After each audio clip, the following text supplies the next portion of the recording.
Eyþingssvæðið sem nær frá Siglufirði til Bakkafjarðar eru tæpir 22.000 ferkílómetrar að stærð. Þar eru 13 sveitafélög með liðlega 29.000 íbúa sem eru 9% af íbúafjölda landsins. Í fróðleiksmálunum ætlum við að kanna framtíðarmöguleika á Eyþingssvæðinu á 8 mismunandi sviðum. Í fróðleiksmála dagsins fjöllum við menntun. Fjölbreytileiki og form menntunar hefur tekið miklum breytingum á síðustu árum og áratugum. Internetið hefur sett sinn svip á menntun hér líkt og annars staðar og nú stundar fólk nám á háskóla og framhaldsskólastigi í gegnum tölvu óháð búsetu. Bættar samgöngur hafa líka sitt að segja og nú mun auðveldara fyrir fólk að sækja sér menntun í önnur byggðarlög en sitt eigið. Á Eyþingssvæðinu eru bæði stórir byggðakjarnar og dreifðari byggðir og menntun á svæðinu eftir því. Hér eru hreinir dreifbýlisskólar og rótgrónir þéttbýlisskólar. Leikskólafyrirkomulagið ungt. Á svæðinu eru 5 framhaldsskólar og á Akureyri svo háskóli þar sem fjölbreytt nám í boði. Lára Stefánsdóttir, skólameistari í menntaskólanum á Tröllaskaga, sagði okkur á dögunum frá sínum hugmyndum framtíðarmöguleika á Eyþingssvæðinu þegar kemur að menntun. Við stöndum að mörgu leyti mjög vel. Eyþingssvæðið hefur öll skólastigin sem að önnur landsvæði á landsbyggðinni hafa ekkert endilega. Þannig að við erum með öfluga grunnskóla, framhaldsskóla og háskóla. Og leikskólana auðvitað líka sem að hafa verið frumkvöðlar í mörgu. Þannig að svona heildar skólagangan getur ágætlega átt sér stað að ákveðnu marki á Eyþingssvæðinu. Og það flest öll menntun á fram að háskólastigi á svæðinu en síðan takmarkast það í háskóla hvort við eigum þessa fjölbreytni. En á sama tíma annað sem við eigum sem eru rannsóknir á menntun.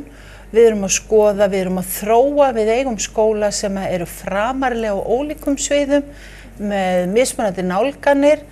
Þannig að því leyti stöndum við ágætlega svona heilt yfir. En þó alltaf blikur á lofti, eins og háskólinn hefur talað að það skert fjármögnun sem óþægilegt af því að þetta landsbyggðarháskóli í vexti má segja. Og vöxtur í háskóla, hann gengur ekkert endilega svona rólega upp, heldur kemur með nýjum deildum og skólinn þyrfti að fá að vaxa og dafna dálítið miðað við það, að horfa til fleiri átta. Og skólarnir eins og framhaldsskólarnir og háskólinn á ekkert endilega að vera að hugsa Eyþingssvæðið eitt og sér, heldur landið allt og þess vegna út fyrir landsteinana eins og háskólinn hefur gert. Vegna þess að það öllum hollt og gott að flytjast milli ólíkra byggðategunda úr borg í bæ eða úr bæ í borg. Þannig að kannski skortir stundum að horfa á það sem á landsbyggðinni sem hluta af landinu öllu og hluta af því sem við erum að gera heldur sé það bara fyrir þessa. En það ekkert svoleiðis. Og ég þekki einmitt fólk sem hefur komið hingað í nám og það hefur borið með sér annan menningabrag og annað. Þannig að það bara mikilvægt og ég þekki skólanum hjá mér, menntaskólann á Tröllaskaga, að nemendurnir sem hafa flutt til Ólafsfjarðar eða inn á norður Tröllaskaga svæðið til að fara í skóla, þetta svona, hvað maður segja, ég ekki að segja þetta breyti öllu, en það hefur áhrif þegar að það ekki alltaf það sama í umhverfinu. Þannig ég held að svona heilt yfir þá stöndum við vel en við þurfum að fá frelsi og fjármagn til að vaxa og dafna og efla rannsóknir á svæðinu, á menntamálum í svona viðtækum skilningi þessu orð. Við megum breikka rannsóknarsviðið og horfa meira og það sem ég sakna kannski mest það eru framtíðarrannsóknir. Það að segja við rannsökum oft hvað við höfum, hvernig það hefur verið en ekki reyna að sjá fyrir hvað verður eða hvað gerum við til að ná í langt og að svona fræðasvið framtíðarrannsóknir mætti styrkja mínu mati en það ég svoleiðis. Menntun hefur eiginlega ekkert breyst í 100 ár en það mjög margt breyst undanfarin ár. Við erum einstaklega íhaldssöm á hvað skal lært og en kannski pínu frjálslyndar hvernig skal lært, samt ekki alveg frjálsað því og við trúum því að fólk eins og ég, svona miðaldramma, það sem ég lærði hljóta að vera það besta fyrir unga fólkið. Og foreldrar og afar og ömmur og langafar og langömmur, og það svona þessi alþýðu upplifun á menntun miðað við hvað lærði ég í skóla. Og oft ekkert auðvelt að ræða við það að ég með nemendur sem eru 16 til 20 ára í megindráttum, ég undirbúa þau til að fara á vinnumarkaðinn eftir 7 til 10 ár. Og miðað við breytingar í umhverfinu, þá breytist margt á þeim tíma. Hvað þá nemandinn sem hefur nám í leikskóla? Þegar hann að fara að taka þátt í svona,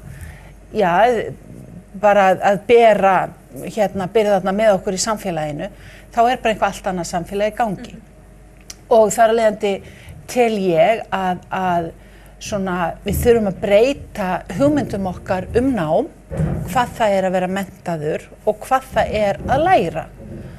Og ég held að eins og leikskólastigið, sem nú eitt sterkasta menntunarfræðilega séð, skólastigið, af því það leyfði sér að breytast þegar það fór úr forminu sem ekkert svo langt síðan, að vera, svona menn sáu það sem eitthvað sem passaði börnunum meðan ég í vinnunni, í það að vera með námskrá og vera með menntun. Og ég held að við þurfum að fara að horfa inn á það stig aftur og þau hafa verið mestu frumkvöðlarnir í þessari skapandi hugsun sem að fer síðan í þessa frumkvöðla hugsun sem við þurfum að hafa. Því að menn ofta að tala að þú lærir, eða atvinnulífið að segja þér hvað þú að fara að gera.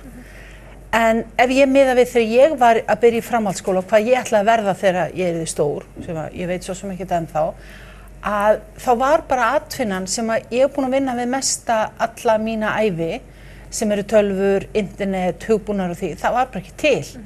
Ég keypti reiknivél dýrum dómum og fannst ég ákaflega móderni, svo ég segi það eins og Þannig á þessum tíma hefur svo margt breyst. Á þeim tíma skipti svo miklu máli að vita svo margt, að maður gæti togað upp úr kollinum á sér, hinar þessar upplýsingar ár og vötn og landsvæði, stjórnmálamenn, sögu, allt átt að búa hérna inni og vera geymslusvæði. Núna þá tekur það með nokkra sekúndur að finna þessar upplýsingar og þá spurning hvað á ég að geyma mikið í höfðinu. Og ég trúi því að það sem skiptir meginmáli, það að læra, kunna það, kunna að beita þekkingu og geta hugsað út fyrir ramman, skapað nýtt, því ég held að það skipti atvinnuveg Íslendinga meginmáli að við getum búið okkur til atvinnuvegi sem ekki eru til. Mér hefði ekki dottið í hug þegar ég var ung að ég geti unnið við teiknimyndir.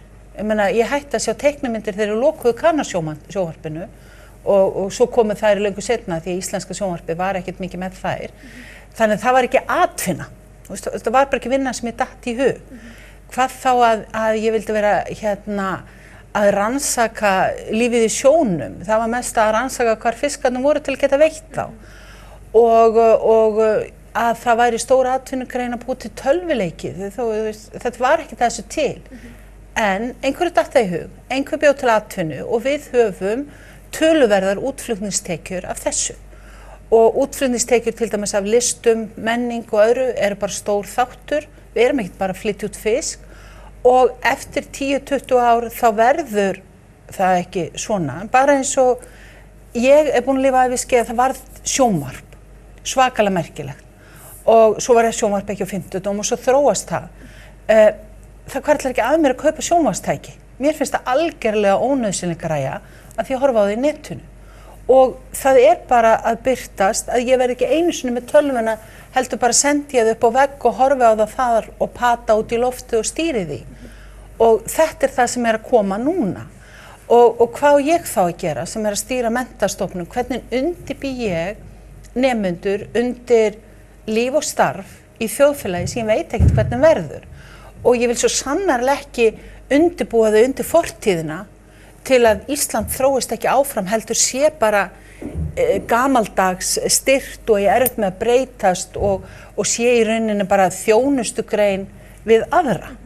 Ég vil að við séum best í heimi, það er bara þannig, og þangað á maður að stefna. Og við erum alveg með hugarafl og hefð á menntun og menningu sem getur farið þangað. Þannig að svo ég komi aftur að þessari vangaveltu, hvað hefur breyst, hvernig erum við og hvert erum að fara, að þetta hnyklast allt saman. Það sem við getum bætt okkur hérna á Eyþingssvæðinu sem tiltölulega sterkt landsbyggðarsvæði menntunarlega séð, að það er að sveitarfélögin vinni saman, alveg endan á milli, að þjónustu við alla skólana. Og þá til dæmis ég er í samstarfi sem heitir Fjarmenntaskólinn sem eru dreifbýlisskólarnir. Með mér eru til dæmis eins og Húsavík, Laugar, Sauðárkrókur. Við erum að vinna á ákveðin hátt. Og síðan kemur að því að þegar okkur vantar þjónustu einhver tiltekin atriði, það getur verið læsi, það getur verið sálfræðiþjónustu, brotthvarf nemenda og eitthvað svoleiðis.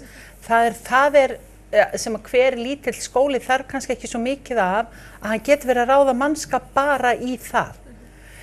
Ég held til dæmis eins og svona skólaþjónusta sem er nú meira á sveitarfélagastigi, það er að segja leik- og grunnskóli, að hún vinni þéttar saman yfir heildina alla. Ég held að við fáum sterkari fagmennsku í því oft erum að kljást við svo mikið nærsamfélög þegar við erum komin út fyrir Akureyri. Hvað varðar framhaldsskólastigið, þá held ég að frumkvæðið komi frá skólunum sjálfum til samstarfs, en að við þurfum sveitarfélögin til að bakka okkur upp. Og sérstaklega vegna þess að það er oft horft í það að það mun ekki fæðast svo og svo margir eftir einhver tiltekinn tíma, að horfa á framhaldsskólana okkar sem eru á Eyþingssvæðinu 5, að þeir vaxi á dafni á sínu sérsviði. Og það eru sérsvið í öllum þessum skólum. Og á háskólastiginu, það er að háskólinn vinni þétt með okkur hinum og það sé á báða vegu. Það er að segja að við vinnum með þeim á svona ákveðnu jafningjagrunni því við höfum þekkingu, eins og ég hef mesta þekkingu á framhaldsskólastiginu. Ég hef miklu minni þekkingu á grunnskólastiginu eða háskólastiginu og minna á leikskólastiginu. Og þá er svo mikilvægt að hafa í huga, við megum ekki ganga út frá eigin skólagöngu. Hvernig var það þegar ég var í leikskóla, grunnskóla, framhaldsskóla, háskóla? Við verðum að taka okkur út úr þeirri mynd að halda að við vitum allt um skóla og halda að við vitum allt um menntun. Ég veit það ekki og er þó með menntunarfræði sem fag. Við þurfum alltaf að horfa. Hvernig ætlum við að efla svæðið allt? Ekki með við atvinnuvegina bara sem við vitum að birtast eða eru, heldur til þess að svæðið vaxi. Ég held að kannski að sumuleyti, það er að segja draumsýnin á framtíðina á þessu svæði er að við höldum áfram, við höfum oft talað um skólabæinn Akureyri og við getum alveg talað um skólasvæðið, Eyþingssvæðið, en þá þarf Akureyri pínulítið að fara að háa hestinu sínum og vinna sem jafningi með öllum sem er í nágrenninu sínu og ekki gleyma nágrenninu því að styrkleiki Akureyrar byggist á styrkleikum nágrannasvæðana og það er enginn að stela neinu frá öðrum þannig að við saman getum gert hlutina og ekkert frekan að Akureyringar eru vitlausar en Reykvíkingar þó þeir séu færri að þá eru þeir á Þórshöfn ekkert vitlausar en Akureyringar þó þeir séu færri. Og þessi svona hugsun sem að virðist oft dúkka upp að hlutir séu merkilegir eftir hvað margir eru í þeim eða merkilegir eftir þeir eru gamlir, við verðum að reyna að taka þá fordóma út af borðinu og styrkja okkur saman og horfa á markaðssetningu á landsvísu og þess vegna út fyrir landsteinana og horfa á menntun í víðu samhengi með sköpun, nota verkfærin sem er í dag og nálægt.